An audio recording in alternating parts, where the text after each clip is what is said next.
When the sun dipped low across the Texas horizon and the shadows of the mesquite trees stretched long, John Ward sat alone on the porch of his cabin. He was a widower, worn by loss and hardened by years of frontier life. His wife had died years ago, and the silence of his home had grown heavier with each passing season.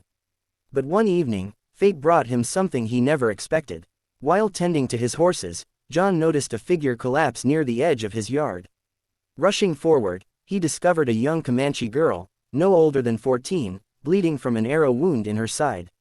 Fear flickered across his heart. Any involvement with the Comanche could bring deadly consequences. Yet he could not walk away. Compassion outweighed caution, and with steady hands he carried her into his cabin. All through the night, John worked to save her life. He boiled water, stitched her wound, and offered her the little broth he had left. The girl spoke no English, but the gratitude in her eyes was unmistakable. For John, who had lived years in loneliness, there was something deeply human and healing in offering kindness to someone so vulnerable. The next morning, however, the silence of dawn was shattered.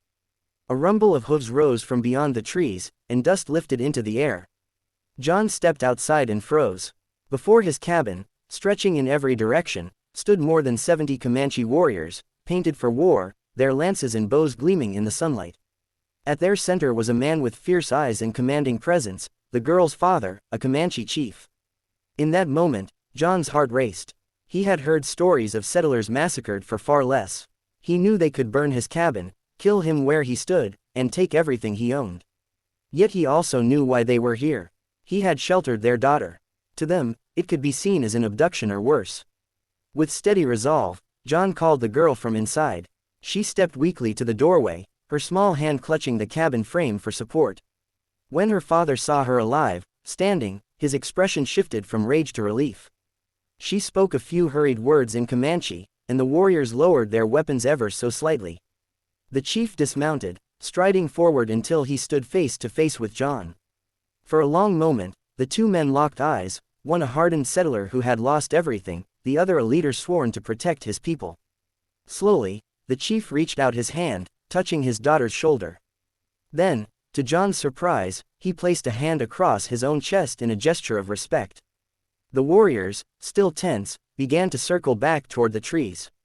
The chief gave a single nod before turning his horse, his daughter safely carried into the center of the group.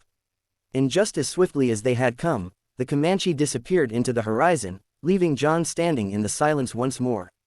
That day, John Ward realized he had done something far greater than saving a life. In a land torn by conflict and mistrust, he had built a fragile bridge of humanity. Alone again on his porch, he felt the weight of what had happened. The Comanche had spared him, not because of fear or force, but because one simple act of compassion had spoken louder than war.